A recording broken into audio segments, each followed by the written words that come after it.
All right, let's go for a little drive here. Give it a cold start.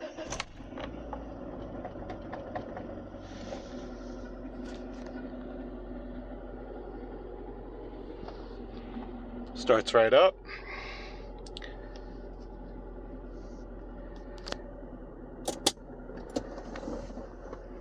Like I said, real simple mechanical handbrake. Light. Just a lot of the traits of, so I have other cars. I have a 2001 Firebird Formula, a 1999 Trans Am, a 2000 Suburban 2500. I just sold my 97 5-speed 4.6 F-150. And I've got a brand new company car for work.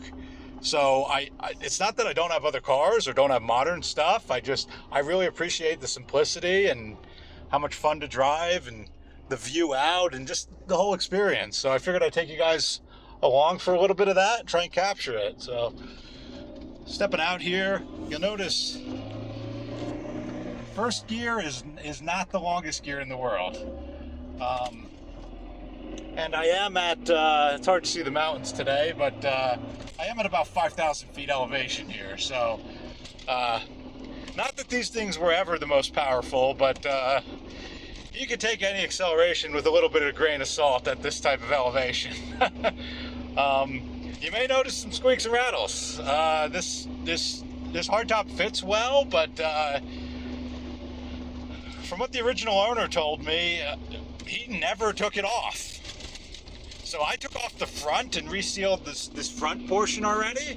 And when the weather's a little bit warmer, I'm gonna make a video of resealing the back. But yeah, just simple.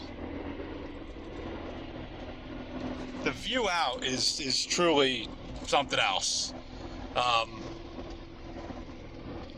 I've got this about where I sit, and this is you really do have a commanding view of the road. But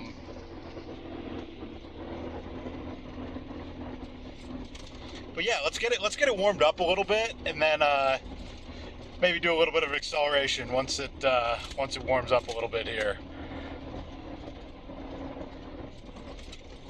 So one of the things I hear a lot on these is they're so underpowered, you're gonna get blown off the road, it's gonna be dangerous.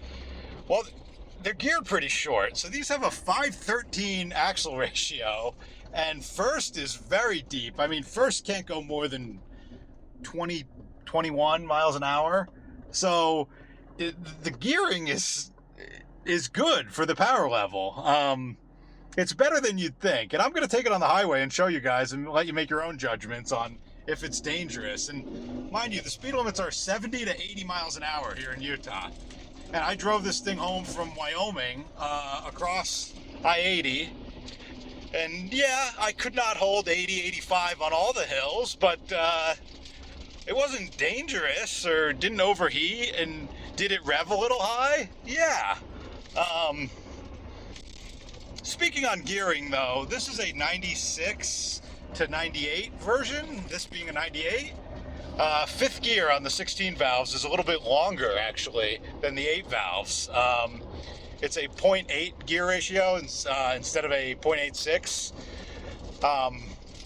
which it doesn't sound like a world of difference, but if you have a little bit of a taller tire and a little bit of a longer fifth gear, plus the 16 valve just revs a little bit freer, it does feel more relaxed than an 8 valve. That's what I'll say at higher speeds. Off the line, it's pretty similar power level wise, but once you get into third, fourth, and fifth gear, I think is when you really notice the difference between a 16 valve and an 8 valve.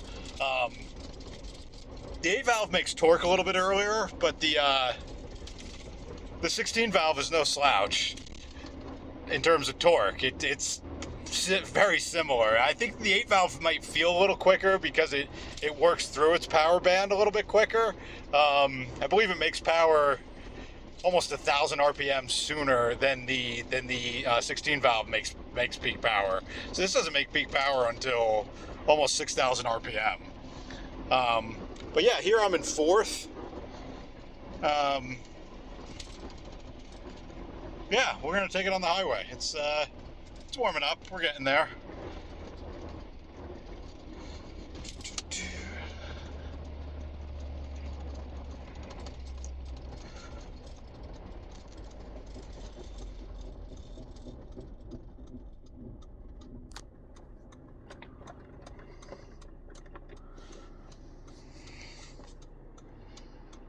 There's that view out again. Never gets old. I mean, you forget there's even a dashboard in front of you half the time. But,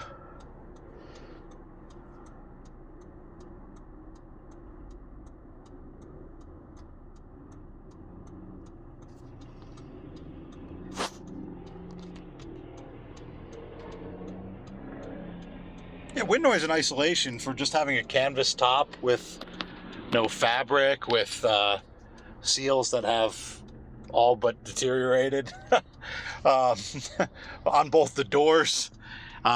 This is sealed. Like I said, this is now resealed. You probably can't see too much daylight here. I redid this seal, but the doors definitely need to be resealed again, and the rear hardtop section could use a bit more modern rubber. This is a 98. The guy said the hardtop was on it from day one. So best of my knowledge, this rubber is from 1998. That's sealing here. So yeah, rubber does not get better with time. I'll just put it to you that way. But yeah, getting off the line here. First gear, short. Once you're into second, it accelerates fine. I'm at about half throttle. Keeping up with the flow of traffic. No real concerns there.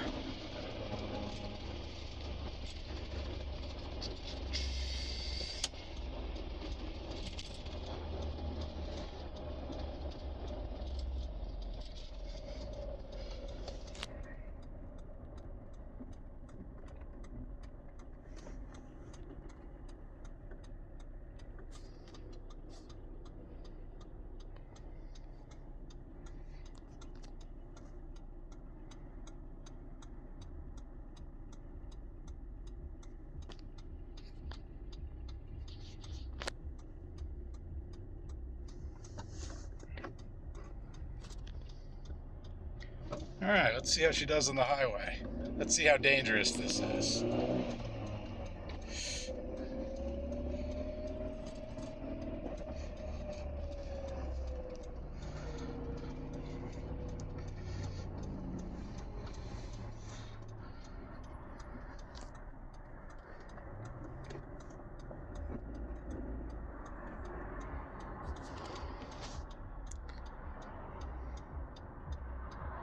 Yeah, we're pretty well warmed up. It's been running for about 20 minutes now, so let's see how she does.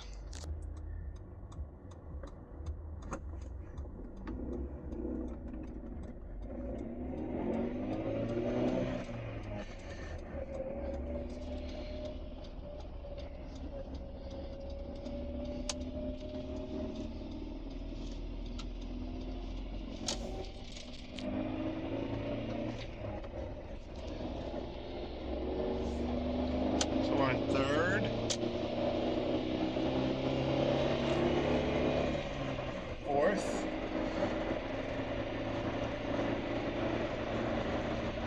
Not really having any trouble keeping up with traffic here. I'm accelerating in fifth, and I'm at about quarter throttle. The engine tuning is great on these. Yeah, I have no need to downshift into fourth. And again, I'm at around 5,000 feet elevation.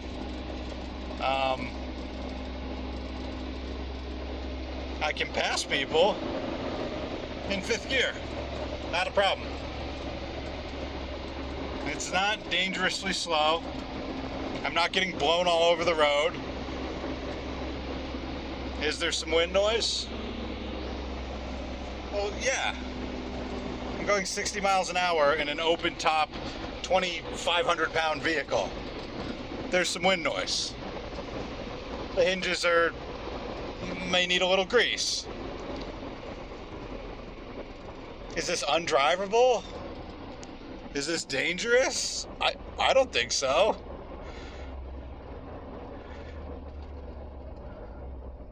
Let's do a bit more acceleration here.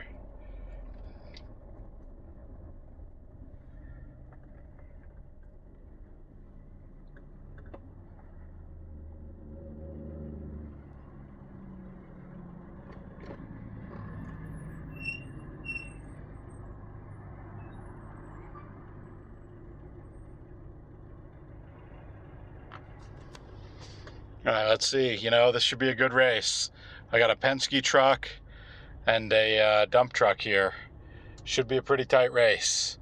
Everybody says these things are so dangerous and slow and can't keep up with traffic and get blown all over the road. And these are from like reviews from the time, which, you know, at the time, these 16 valves got to 60 in about 10 seconds. That was pretty competitive in the 90s. So, yeah, let's see if I can keep up. Let's see how dangerous this is. Spoiler alert, I'm not at all concerned about keeping up with traffic. But yeah, let's just give you guys the experience here. So, first gear. Like I said, first gear short, which is nice because it gets you off the line. Okay, well, one down.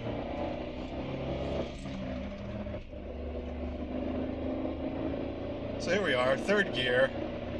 I'd say this is like a pretty... Yeah, it's a pretty leisurely pace that we're accelerating here, but again, no issues.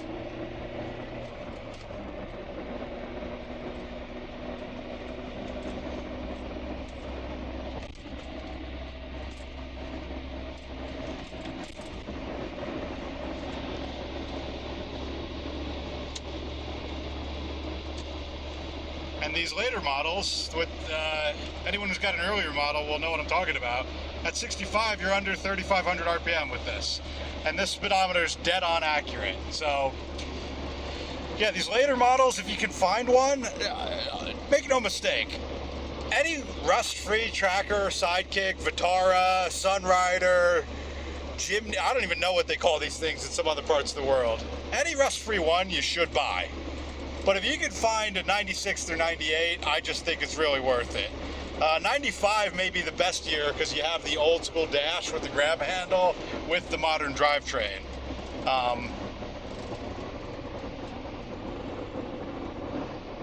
But yeah, that was not unsafe. I don't feel...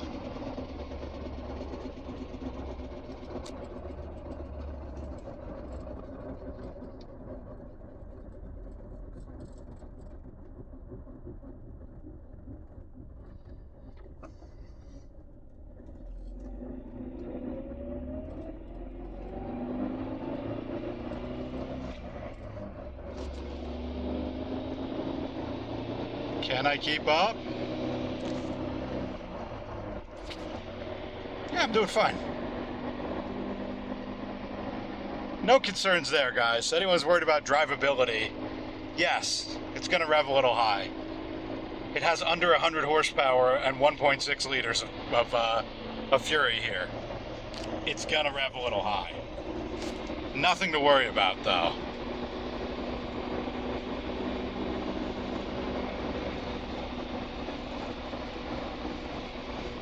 I am cruising right along. No concerns.